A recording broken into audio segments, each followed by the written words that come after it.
Morning, TikTok. Thought I'd give you a look at this 1568. We're tearing it down for paint.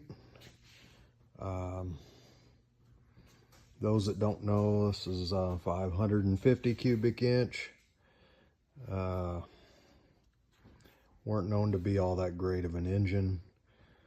The DT Series 6-cylinders would outwork them in the fields. A lot more torque from the 6-cylinder.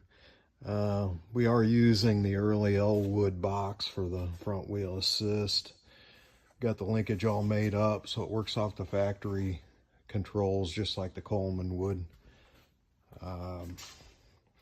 Tuesday the tire shop will be here to break the tires down for us, and we're ready to set it on the cart.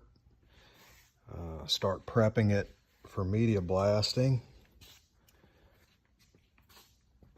Engine looks really big with no frame rails or anything on it, but that's a chunk of iron there. We've got some machine work to do on the Coleman front axle, especially on the left side.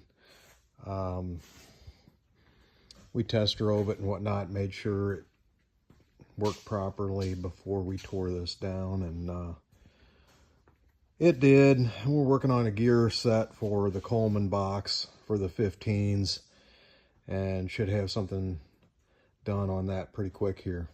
Have a good holiday. Thanks.